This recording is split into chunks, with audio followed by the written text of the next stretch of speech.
Olá, eu sou Arthur Nestrovski, estou aqui para falar sobre Tom Jobim e tenho aqui comigo a querida Paula Morelenbaum. Um privilégio, um luxo para todos nós termos Paulinha aqui conosco.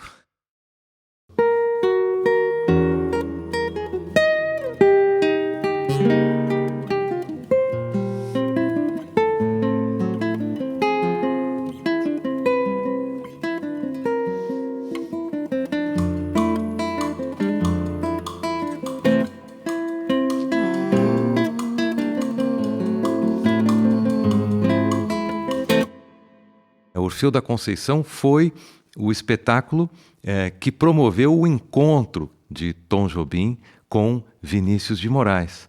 E esse encontro viria a ter repercussões impressionantes, avassaladoras, não só para a canção e para a música, mas eu diria para a cultura brasileira como um todo. E eles se deram bem de cara desde o primeiro encontro, se fecharam no apartamento do próprio Tom Jobim e num determinado momento o clique se fez e a partir dali passaram a compor coisas absolutamente espantosas e muito diferentes do que se tinha até então no campo da canção brasileira, seja do ponto de vista musical, seja do ponto de vista da poesia. Para dar um primeiro exemplo entre tantos,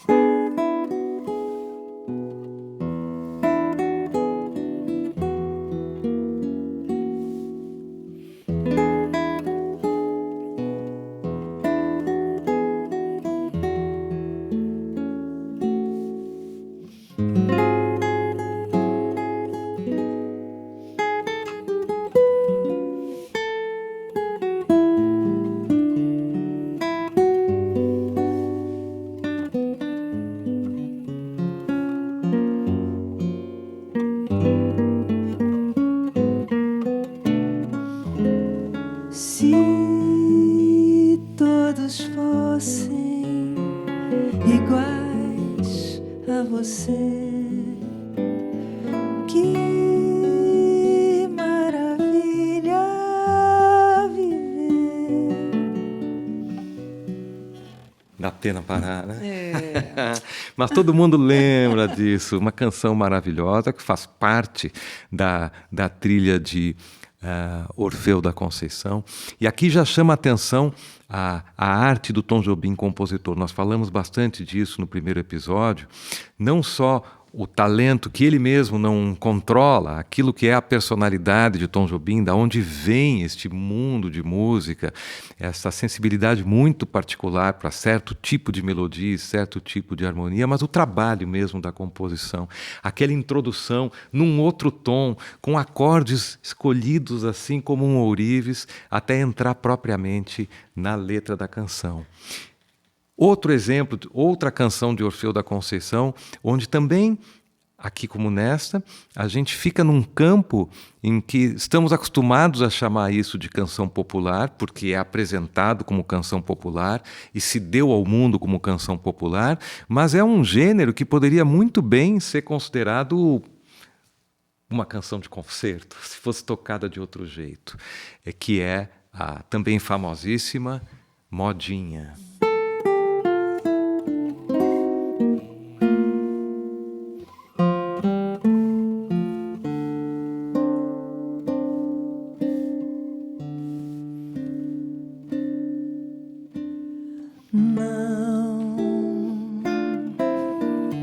Não pode mais meu coração viver assim dilacerado, escravizado a uma ilusão que é só desilusão.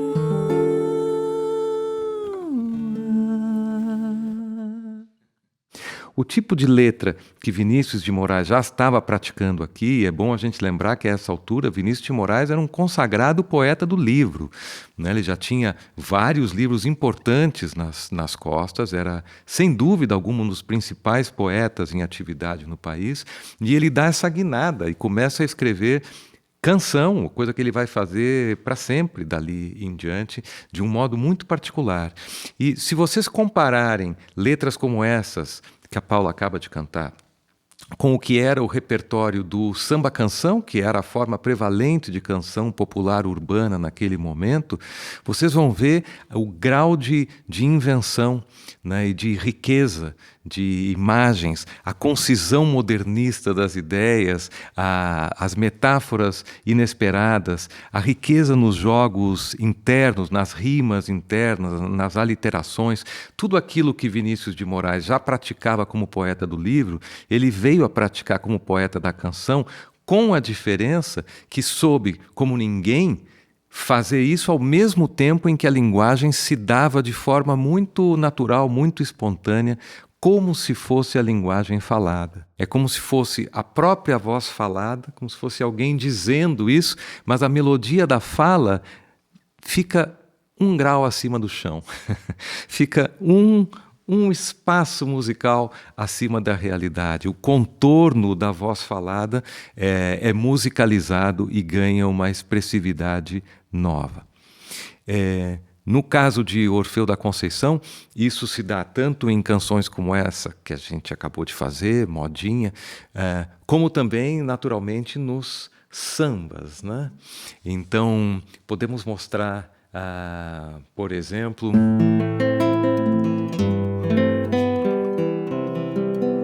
começa com essa introdução linda.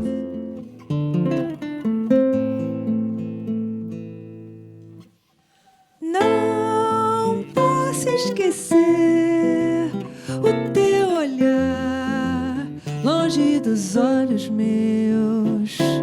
O meu viver é te esperar pra te dizer adeus, mulher amada, destino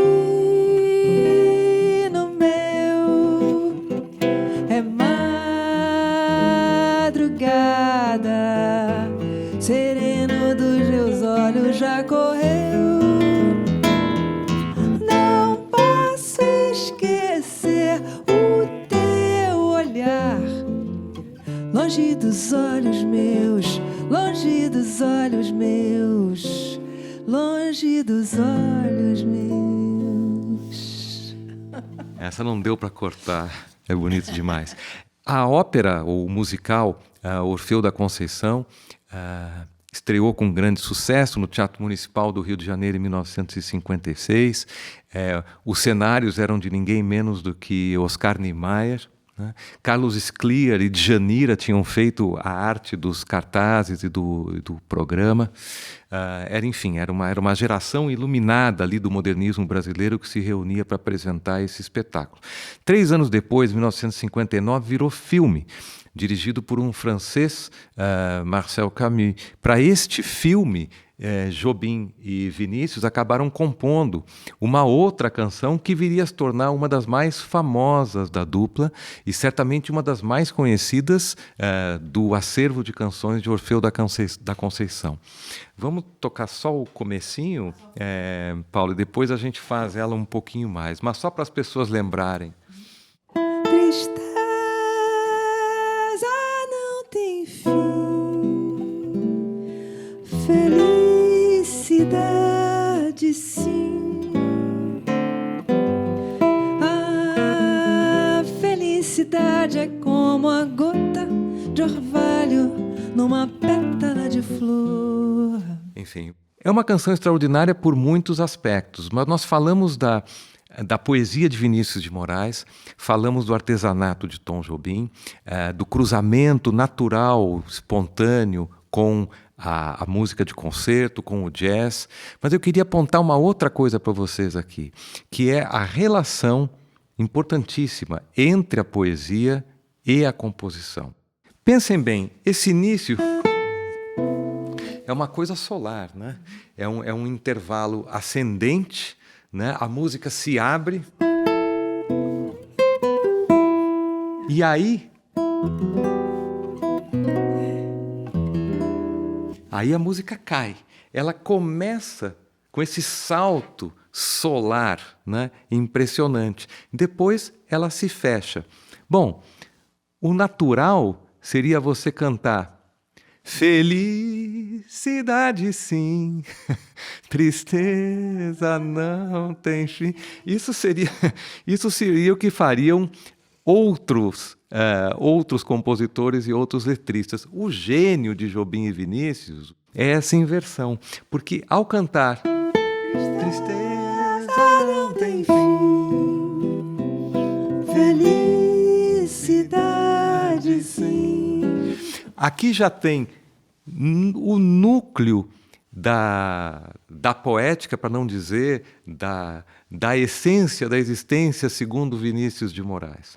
Para Vinícius de Moraes, a tristeza ou a melancolia é uma espécie de força de gravidade da vida. Esse é o estado natural. As coisas tendem à tristeza, as coisas tendem à melancolia.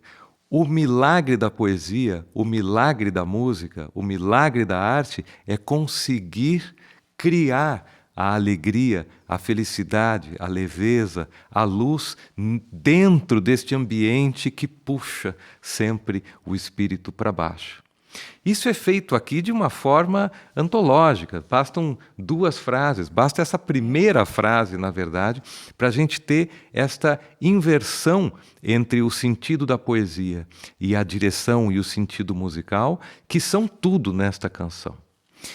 Além disso, outra faceta do compositor Tom Jobim que se deixa ver nesta canção é aquilo, nós vamos ver isso também no próximo episódio, aquilo que se conhece no campo da música clássica como madrigalismo, que era uma forma de composição para vozes. Quando se fala em madrigalismo, está se fazendo referência ao modo como a música em si imita aquilo que o texto está dizendo. Ela dá uma expressão musical para aquilo que já está sendo cantado. Vamos cantar de novo o comecinho e eu vou mostrar para vocês. A gente faz de novo. A felicidade é como a gota de orvalho numa pétala de flor. E continua. Brilha tranquila, depois de leve oscila e cai como uma lágrima de amor. Bom, várias coisas aqui. Você pode me ajudar com a letra? A felicidade é como a pluma que o vento vai levando pelo ar. O que a música faz e o vento vai levando pelo ar. Essa linha que vai escorregando para baixo, e aqui a gente tem que fazer esse acompanhamento, porque quando Jobim compõe uma canção, ele não compõe só a melodia e a harmonia, ele compõe também as vozes secundárias, as contravozes, e a gente tem que fazer isso, senão parece que não está fazendo. Então, quando você faz,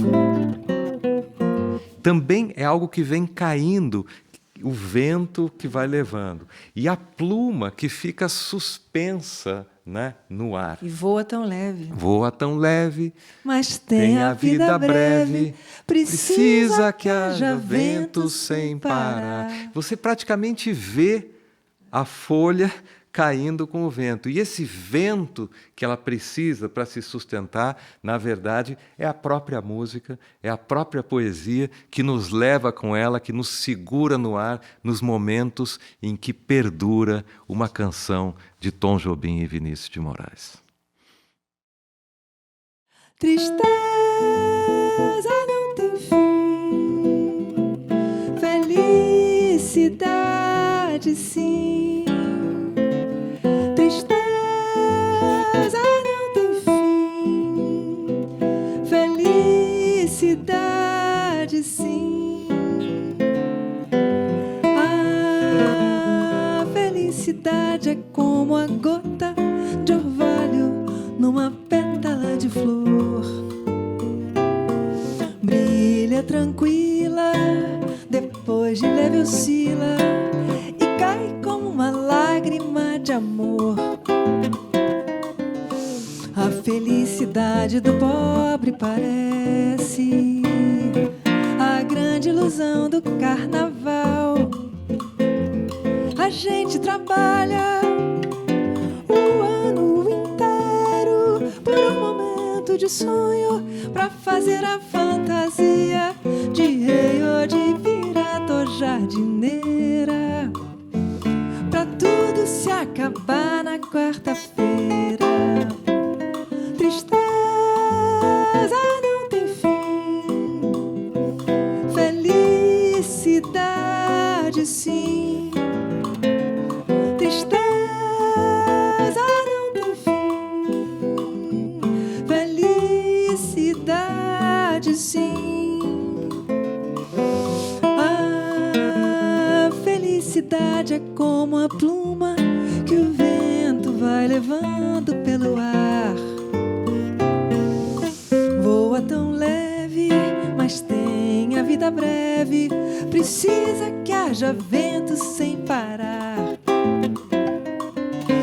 A minha felicidade está sonhando nos olhos da minha namorada.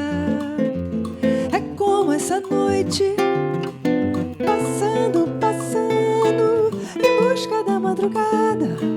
Falem baixo, por favor, pra que ela acorde alegre como o dia, oferecendo beijos de amor.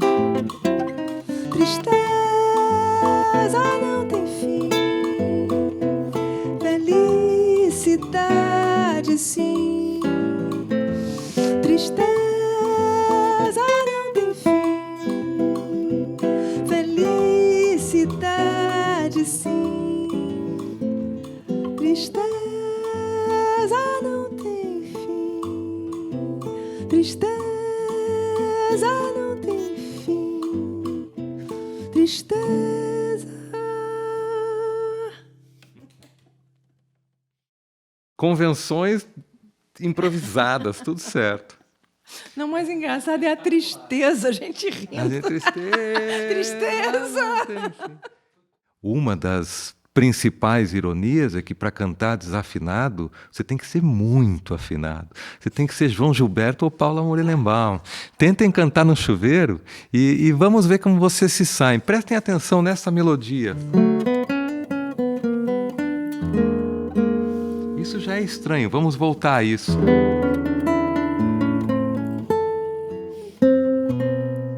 E agora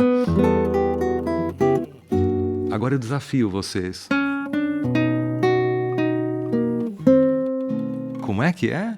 Mas é isso mesmo.